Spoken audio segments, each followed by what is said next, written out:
코스닥에 대해서는 이익 실현을 4월 정도 말이면 일단은 한 절반 이상은 한번 테슬라가 이제 애플의 모습으로 가는 거고 현대기아차를 가지고 계신 분은 있네.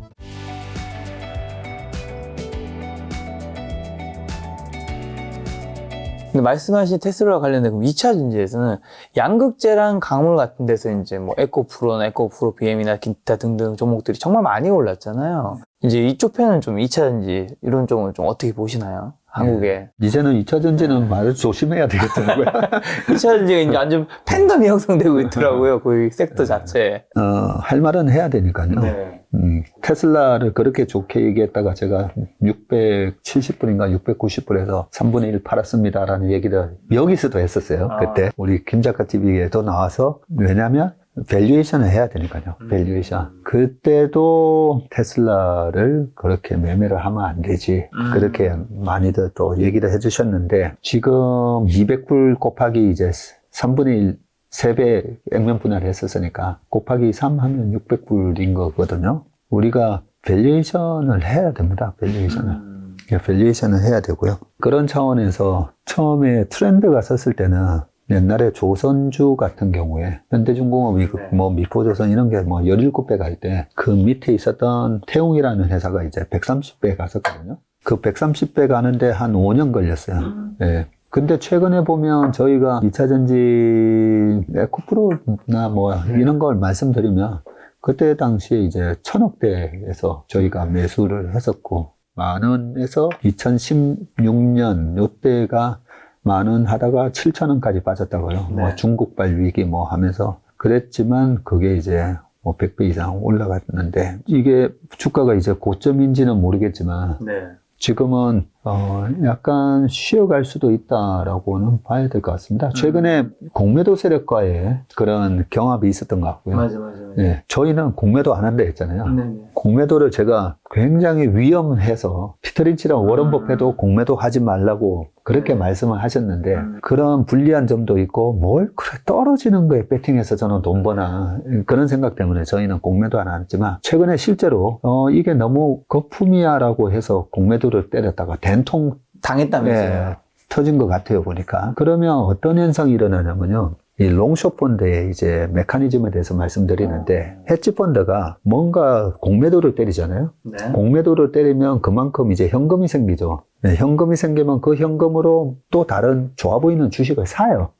그러면 그 주식을 사서 예를 들면 그러면 이렇게 한번 생각해 볼까요? 삼성전자 아유 여기서 올라가 봐야 얼마 오르겠어 하면서 만약에 삼성전자를 매수로 잡고 지금 핫한 2차전지 주식을 매도를 때렸으면 2차전지 100억 매도 때려가지고 생긴 100억을 삼성전자를 사는 거죠. 그러면 혹시라도 뭐 9.11 같은 게 터졌다 했을 때 시장이 전체 확 빠져도 어차피 매도 포지션 잡아놓은 거에서는 이익 나고 매수에서는 손실 나도 이게 똔똔이 되니까 트레이드 오프라고 하죠. 상세가 되니까. 그래서 헤지 펀드는 마켓 뉴트럴로 결국은 매수와 매도 포지션을 거의 같이 가져갑니다. 근데 이쪽에는 롱 배팅, 이쪽에는 숏 배팅을 했는데 숏 배팅이 완전히 잘못됐던 거죠. 그렇죠. 그러면 어떻게 해야 되느냐? 이 공매도가 왜 무서우냐면요. 우리가 삼성전자 사서 물리신 분들 9만 원에 사서 6만 원 가면 아우 내가 33% 손실이 났네 이러잖아요. 근데 떨어지면 떨어질수록 싸지니까 매수세도 들어오고 뭐 기다리면 또 사이클이 돌아오면서 다시 올라오기도 하고. 근데 공매도를 10만 원에 공매도를 때렸는데 최근에 뭐 20만 원 가잖아요. 그러면 100억을 매도를 때렸는데 100억 터진 거예요. 근데 10만 원이 20만 원 됐잖아요. 그러면 20만 원에서 주가가 10%만 오르면 2만 원이 올라가잖아요. 근데 나는 10만 원에 때려놨잖아요. 그러면 10%만 올라가도 내가 때린 단가에서 20%씩 터지는 거예요. 그렇죠. 그러면 20만 원에서 50%가 올라서 또 30만 원이 됐어요. 그러면 10만 원 기준으로 보면 또 100% 터지는 거예요. 100억 터졌는데 또 100억 터지고 그런데 30만 원에서 이제 10%만 올라도 3만 원 올라가잖아요. 근데 내 단가 10만 원 기준으로 하면 30% 터지는 거예요. 숏셀링이라고 하는 이 공매도를 때렸다가 방향을 잘못하면 어마어마하게 터져요. 그래서 어쩔 수 없이 주가가 내 생각대로 안 떨어지고 올라가게 되면 숏커버링이라는 걸 하게 되죠. 때려난 주식을 시장에서 사서 다시 갚아야 되거든요. 그 사는데 100억을 때려놨는데 50억이 터졌으니까 네. 이제는 150억 원어치 사야 돼요. 150억 원어치를 막 사야 되는데 이걸 살려면 돈이 필요하죠. 근데 돈은 어디가 있어요? 삼성전자 사놨잖아요. 그러면 뭐 삼성전자를 까고 이걸 사야 되는 거예요. 네, 그래서 최근에 이제 그 헤지펀드, 이번에 2차 전지에 당한 헤지펀드가 좋게 봤던 주식이 최근에 2차 전지가 올라가면서 오히려 좀 좋게 봤던 주식들이 확 빠졌어요. 뭐 리오프닝 이런 것도 확 빠지고 그 원리가 좋게 봤던 주식을 이제는 까고 이쪽을 사서 쇼커버를 해야 되기 때문에 네, 그런 현상이 일어나서 그래서 결론적으로 약간 지금은 오버슈팅이 약간 일어나는 것 같아서 조금 이제 한두 달 쉬었다가 보셔도 되지 않나 이런 생각입니다. 혹시나 근데 가지신 분들은 결국에는 익절을 해야 되는 거잖아요. 사실 메타버스 NFT도 이게 사실 안 올라갔던 게 아닌 거잖아요. 문제는 올라가고 난 다음에 떨어지기 전에 안 팔았는 분들이 이제 사실은 더욱 큰 문제는 이제 올라갔을 때 샀던 분들이 문제가 되는 건데 좀 이제 2차 전지가 사실은 뭐 에코 프로든 프로 BM이든 뭐든 앞으로 더 오를 수 있고 뭐 떨어지고 할 수 있겠지 아니면 뭐 보합을 할 수도 있겠지만 좀 빠져나가는 타이밍은 언제로 이분들은 좀 잡아야 될까요? 이게 뭐 영원히 갈 수는 없는 거니까요. 그 밸류에이션에 대한 내가 확고한 공부가 돼 있으신 분들은 저보다 훨씬 더 잘하실 거예요. 아니야, 내년, 내후년에 캐파 증설되고 여기에서 얼마만큼의 물량이 나가고 곱하기 단가 얼마에서 내년 때도 또 PER이 싸지면서 내후년까지 싸지니까 난 괜찮아. 여기서 뭐 한두 달 왔다 갔다 해도 괜찮아 하는 분들은 계속 그걸 보고 버티시면 되는데 공부가 안 되고 그냥 누가 좋다더라 이런 얘기만 듣고 사신 분들은 있잖아요. 그러면 철저하게 우리가 그동안 얘기만 듣고 샀다가 많이 떨어진 주식 많잖아요. 그러면 테크니컬하게 대응을 해줘야 돼요. 기술적으로. 그 테크니컬하게 대응하는 방법 중에 하나가 보면 5개월 월봉에서 이평선이 깨질 때 저는 그걸 많이 봅니다. 5개월 이평선이라든지 아니면 20주 주봉상의 20주 이평선 그런 게 깨졌을 때는 나는 무조건 탈출한다. 이런 마음만 먹고 계시면 돼요. 펀더멘탈한 데 공부가 안 돼 있으신 분들은 어차피 공부 안 하고 사신 거면 테크니컬하게 대응하셔야 되는데 5개월 이평선 저는 이제 예전에 5개월 이평선이 깨지면 제가 아무리 좋게 봤더라도 일단은 점검을 해봐요. 혹시 아까 P 곱하기 Q에서 P가 혹시나 뭐 이래 떨어지는가? 그런 거 이제 공부를 해보면 됩니다. 테슬라 자체를 사실 굉장히 좋게 보시잖아요, 대표님. 일론 머스크의 경영진의 이제 자질도 굉장히 좋게 보시는데, 좋은 회사와 좋은 주식은 다룰 수 있는 거고, 주가의 밸류에이션이 굉장히 중요하다라는 거. 근데 저도 너무 공감 가는 게, 이제 저도 이제 아무래도 이런 콘텐츠를 늘 만들다 보니까, 주변에 뭐 애널리스트 분들, 펀드 매니저, 자선유수 대표님, 슈퍼게이밍 분들 많은 분들 계실 거잖아요.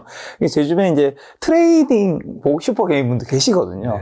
제가 직접 제 눈으로 진짜 한 10번 중에 8번을 맞춘 분을 본 거예요. 저 이제 그분과 워낙 친하니까 그분이 가끔 이제 저를 리딩 해줄 때가 있을 수도 있잖아요. 뭐 돈을 받는 관계도 아니고 제가 완전히 신뢰할 수 있는 신뢰를 아는 사람이니까. 근데 이게 참 제가 밸류에이션이 안 되니까 문제가 뭐냐면 그분은 정말 확률이 좋은데 제가 그분 늘 옆에 있는 게 아니죠. 전화 통화가 안 될 수도 있고 카톡이 안 될 수도 있고 저도 일을 하고 있을 때 있는데 트레이딩 하신 분이 딱 저한테 그때 그걸 정확하게 해주지 않으니까 제가 파는 타이밍을 놓쳐버리니까 크나큰 피해로 다가올 때도 있더라고요, 정말. 그런 분이 만약에 주변에 계시면 어제도 누가 은행에 계신 분인데 그 은행에 계신 분이 기가 막히게 주식을 잘 본다는 거예요. 주변에 만약에 그런 분이 계시면 만약에 뭐 1억이 갖고 있으시면 1,000만 원씩만 따라서 하는 거예요. 저분이 검증이 됐다면. 그러니까 아까 뭐 10개 중에 8개 맞춘다면서요. 대단하더라고요. 그러면 8개로 돈 벌고, 2개 정도 터졌을 때도 1,000만 원으로 2개, 500만 원씩, 500만 원씩 터져도 될 정도로 약간은 좀 가볍게 투자를 하시면 될 것 같습니다. 아무래도 내가 이제 뭔가 모든 걸 알고 투자하는 종목이 아닐 때는 약간 그렇게 좀 리스크를 회피하는 게 좋다는 얘기 해주신 것 같은데, 자, 그럼 혹시나 올해 좀 어떤 주식은 좀 팔아야 될까요? 어떤 주식은 특히 좀 더 조심해야 될까요? 방금 특히 조심해야 되는 섹터들 한번 얘기는 해주셨는데 그 외에. 근데 뭐 오른 주식들이 뭐 있습니까? 아까 뭐 로봇 이런 거 얘기해 주셨잖아요. 저희가 나름대로 이 강원국 작가만 콘트를 하는 게 아니라 저희 회사도 콘트 되게 많이 하거든요. 예를 들면 강원국 작가가 그 할로윈 전략에 대해서 얘기를 예전에 했었고, 저희도 실제로 이제 쓰고 있던 전략인데, 할로윈 전략으로 보면 10월 말에 사서 이제 4월 말에 팔면 수익률이 1년 내내 들고 가는 것보다 월등하게 좋더라. 예, 그런 게 이제 할로윈 전략인데, 이 할로윈 전략에 그러면 코스피를 사느냐, 코스닥을 사느냐 봤을 때 코스닥을 사는 게 훨씬 유리해요. 왜요? 왜 그러냐면 10월 달까지 코스닥이 희한하게 좀 많이 빠지는 경향이 있고요. 근데 희한한 게 아니라 대주주 과세 요건에 영향을 많이 받습니다. 네, 그런 부분이 있고, 특히나 이제 10월 달이 보면 전체적으로 12개월 중에 특히나 안 좋은 달이 12월 달이 맞아요. 이상하게도 보면 10월 달에 시장이 폭락했던 경우가 희한하게 많습니다. 네, 그런 경우가 있어도 하지만, 그러면 이제 11월 달부터 4월까지는 코스닥이 좋잖아요. 그래서 이번에도 코스닥이 좋을까 했더니 역시나 네, 코스닥이 뭐 아주 좋았습니다. 네, 근데 이제 그런 시저널리티, 계절성은 있다는 거죠. 요즘 코스닥에 대해서 매매를 많이 하시거든요. 우리나라에 지금 신용잔고라고 있잖아요.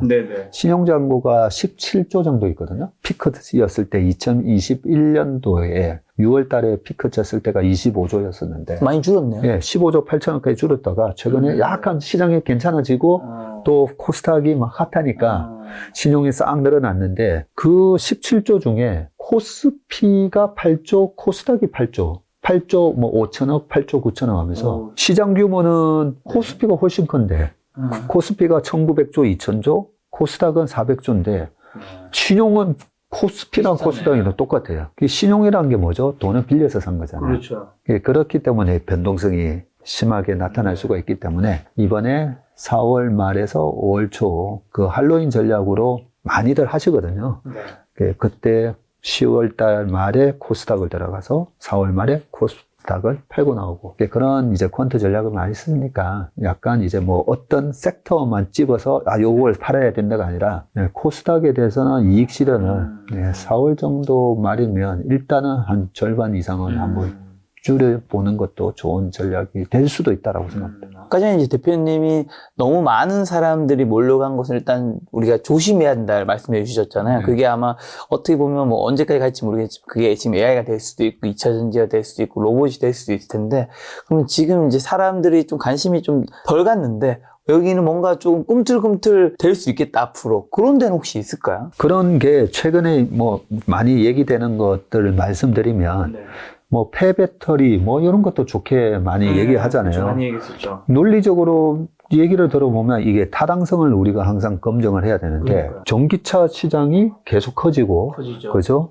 작년에 자동차가 8천만 대 팔렸거든요.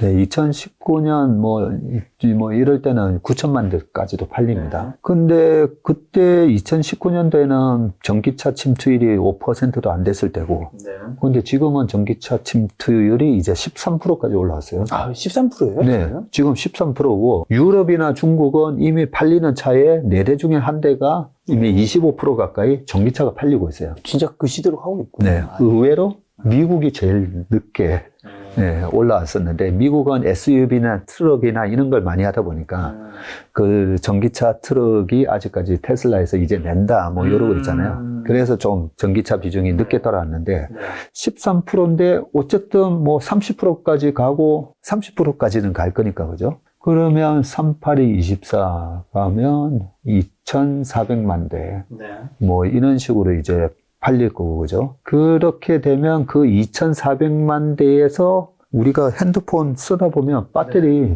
한 3년 쓰면 속도가 너무 확 줄어들어요. 확 줄어들잖아요, 그죠? 방전 금방 되고 아주. 그래서 어쨌든 전기차에 들어간 배터리도 수거를 해야 됩니다.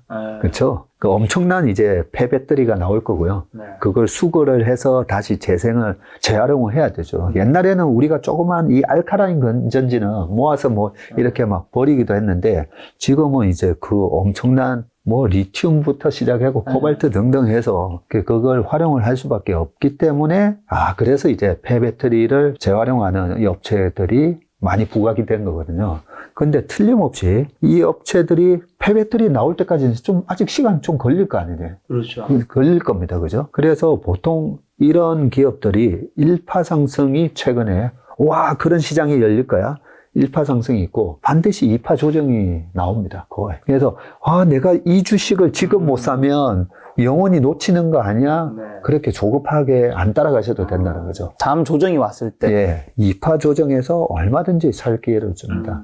모든 혁신 기업들이 보면 네. 항상 2파 조정에 살 기회를 주니까 우리가 늘 항상 이렇게 조급해서 위에서 막 따라잡는 거거든요. 그러니까 반드시 뭐 이게 나쁘다라고 말씀드리는 게 아니라 2파 조정에서 충분히 살 기회를 주니까 기다려보자. 그러면 말씀하신 이제 완성차 업체 이제 현대차, 기아 같은 자동차 섹터 올해 어떻게 보세요? 테슬라가 지금 애플처럼 성장하고 있는 거고요. 네. 그죠? 아까 말씀드렸듯이 테슬라의 자동차가 2030년 되면 2천만 대. 2030년 정도 되면요. 세계 인구는 지금 80억을 넘어서 계속 늘어날 거니까 2030년 되면 한 9천만 대에서 1억 대 정도 아마 자동차가 팔릴 수 있을 겁니다. 1억 대 정도 팔리는데 2천만 대? 와, 시장 점유율 20%. 그러면 최근에 8천만 대, 9천만 대 팔 때 전 세계 자동차 1등은 폭스바겐 아니면 토요타.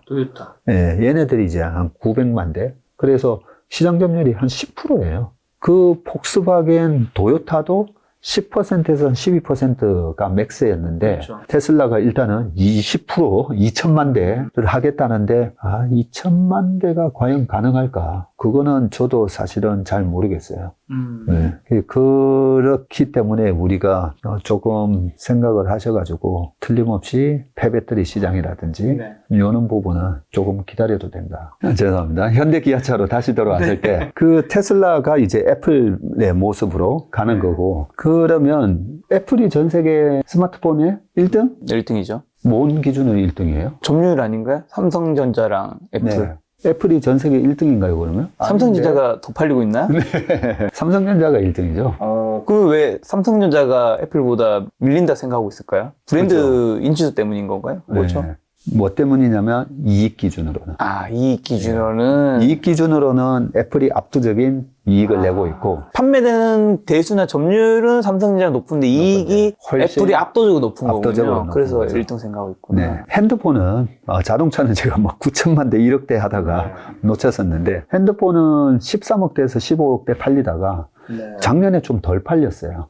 네, 작년에 중국이 락다운 되는 바람에 중국에서 한 5억 대 정도 생산하다가 작년에 한 2억 8천 대밖에 생산 못했어요. 그런 식으로 이제 핸드폰은 한 13억, 15억 대에서 삼성이 3억 대, 애플이 한 1억 5천, 1억 6천 이러는데 제가 1월달, 2월달 핸드폰의 글로벌 핸드폰 판매 동량을 보고 깜짝 놀랐어요. 왜요? 애플이 1등 됐어요. 판매량도요? 네, 한 달 기준으로 애플이 더 많이 팔았어요. 애플이 한 달에 2,100만 대, 삼성이 뭐 1,700만 대, 그런 식으로. 애플이 넘어섰고요.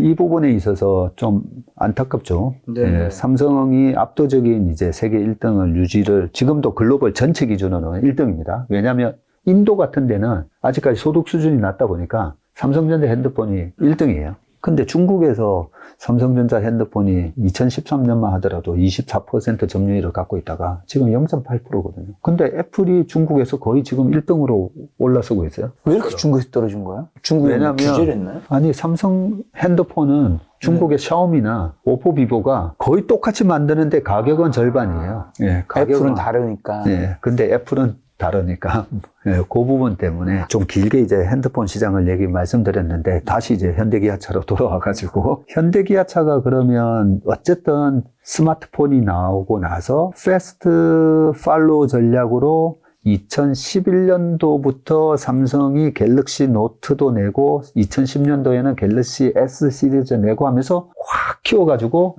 2013년도에 1등이 된 거거든요. 현대기아차가 이 삼성과 같은 모델로 앱스토어 같은 그런 플랫폼은 없지만 그래도 하드웨어라도 잘 만들면 그때 삼성전자가 주가가 많이 올랐었어요. 2011, 12, 13년도에 반도체 때문에 올라간 게 아니라 핸드폰을 잘 팔아서 올랐는데 그래서 현대기아차가 저는 삼성전자처럼 될 수 있는가 그걸 보는데 어떨 것 같아요? 지금 전기차 시장에서 계속 이렇게 좀 안 되나 봤더니 잘 될 것 같은데요? 잘하고 있어요. 역시 우리나라는 이 생산 공정 이런 기술이 제조는 좋습니다. 뭐. 네, 제조는 역시 그래서 현대차에서 나온 거, 뭐, 아이오닉부터 시작해가지고, 요즘 제네시스도 우리나라에 좀 잘 팔리잖아요. 엄청 잘 나오더라고요. 차가 뭐, 항상 볼 때마다, 포르쉐인가? 하고 저는 계속 보게 되는데, 디자인도 이쁘고, 성능도 좋고, 뭐, 타이구즈도 뭐, 탔으니까요. 네, 그 정도로 여러 가지 면에서, 삼성전자 처음에 나왔을 때, 갤럭시 노트가 나왔을 때, 그런 비슷한 분위기가 연출되고 있어요. 그런 차원에서 이제, 전기차 시장만 보면, 현대 기아차가 네. 글로벌 3등에서 5등 사이 왔다 갔다 하면서 잘하고 있어요. 네. 네, 그런 측면에서 일단 전기차 성장에 현대 기아차도 어느 정도 잘하고 있다. 근데 주가는 왜 이러냐? 보통 오버슈팅이 있으면 후유증을 겪게 돼 있어요. 그 오버슈팅이 현대 기아차가 애플의 아이카도 생산하는 거 아니냐? 그 재작년에 그 얘기에 이제 오버슈팅에 많은 사람들이 거기 많이 사다 보니까 애플카. 예, 거기에 대한 후유증이었는데 주가는 제가 봤을 때는 바닥을 쳤다고 보고요. 그러면 항상 비싼지 산지에 대해서 밸류에이션을 해야 되는데 기아차가 PBR 1.1배까지 갔다가 지금 0.8배, 예, 현대차는 0.5, 0.6 이러고 있어요. PBR이 0.6이라는 말은 이 회사는 장기적으로 그냥 없어지는 회사다. 예, 장기적으로 뭔가 패러다임에 한 10년이면 이 회사는 없어질 수 있다. 뭐 이런 가정이 들어가 있는 거예요. 근데 아니잖아요. 잘하고 있거든요. 그리고 또 하나가 현대 기아에 요즘 정인선 회장님이 들어오시고 나서, 그 현대 기아는, 그 미래 성장 산업이 없잖아. 이럴 수가 있는데, 미래 성장 산업 되게 많이 갖고 있어요. UAM, 로봇, 이런 거, 그죠? 그런 측면으로 보면, 한마디로 워런 버핏이 얘기했듯이, 인내. 현대 기아차를 가지고 계신 분은, 인내. 예,